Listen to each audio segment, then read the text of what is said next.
Centre for science Balaramapuram. ഞങ്ങൾ കഴിഞ്ഞ 30 വർഷമായി ബാലരാമപുരത്ത് സയൻസ് ക്ലാസ്സുകൾക്ക് പ്രാധാന്യം കൊടുത്തുകൊണ്ട് ആരംഭിച്ച വിദ്യാഭ്യാസ സ്ഥാപനം.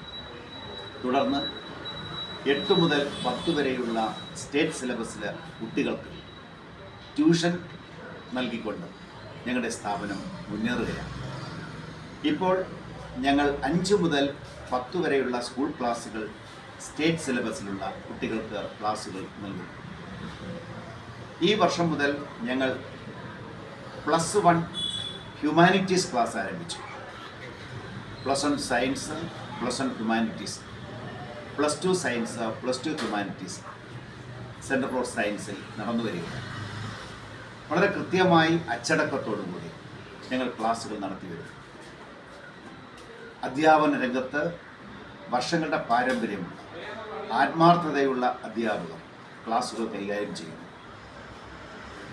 ബാലരാമപുരം ജംഗ്ഷൻ ഹൈവേയിലായിരുന്നു ഞങ്ങളുടെ സ്ഥാപനം പ്രവർത്തിച്ചിരുന്നത്. ഹൈവേ വികസനത്തിൻ്റെ ഭാഗമായി സ്ഥാപനം ജംഗ്ഷനിൽ നിന്ന് കാട്ടാക്കട റോഡിലേക്ക് തിരിയുമ്പോൾ ഒരു വലിയ ഇരുനില കെട്ടിടത്തിൽ ഞങ്ങളുടെ സ്ഥാപനം പ്രവർത്തിക്കുകയാണ്. കൃത്യമായും ഞങ്ങളുടെ ക്ലാസ്സുകൾ അച്ചടക്കത്തോടുകൂടി നടത്തി വരുന്നു. വിദ്യാർത്ഥികളെ കൗൺസിലിംഗ് അടക്കമുള്ള ക്ലാസ്സുകൾ നൽകിക്കൊണ്ടാണ് ഞങ്ങൾ തുടർന്നു പോരുന്നത്.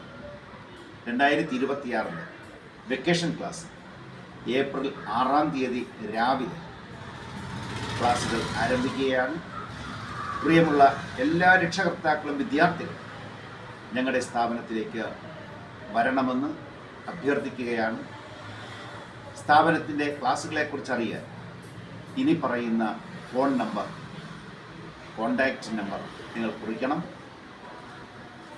94 95 55 58 29. ഒരിക്കൽ പറയാം, 94 95 55 58 29. പ്രിയപ്പെട്ടവരെ, സെൻറ്റർ ഫോർ സയൻസിനെ വിശ്വസിക്കാം. അനാവശ്യ പരസ്യങ്ങളൊന്നുമില്ലാതെ തന്നെ ആത്മാർത്ഥമായി ക്ലാസ്സുകൾ കൈകാര്യം ചെയ്യുന്ന ഈ സ്ഥാപനം പറയുന്ന സമയത്ത് ക്ലാസ്സുകൾ ആരംഭിച്ച് കൃത്യതയോടുകൂടി കുട്ടികളെ വീടുകളിലേക്ക് പറഞ്ഞയക്കും. SSLC വിദ്യാർത്ഥികൾക്ക് ടേം പരീക്ഷകൾക്ക് പുറമെ യൂണിറ്റ് പരീക്ഷകൾ കൃത്യമായി നടത്തി വരുന്നു. 8-9 ഡിവിഷനിലെ കുട്ടികൾക്ക് ടേം പരീക്ഷകളും മോഡൽ പരീക്ഷകളും നടത്തി കുട്ടികളെ പരീക്ഷയിൽ സജ്ജരാക്കുക. 10ാം സ്റ്റാൻഡേർഡിലെ വിദ്യാർത്ഥികൾക്ക് 34 യൂണിറ്റ് പരീക്ഷകൾ കൃത്യമായി നടത്തി അവരെ അവസാന പരീക്ഷയ്ക്ക് സജ്ജരാക്കുന്നു. ഞങ്ങളുടെ സ്ഥാപനത്തിലേക്ക് പ്രിയമുള്ള വിദ്യാർത്ഥികളെ അയച്ച് പഠിപ്പിക്കണമെന്ന് ഒരിക്കൽ കൂടി അഭ്യർത്ഥിക്കുകയാണ്. Centre for science Balaramapuram.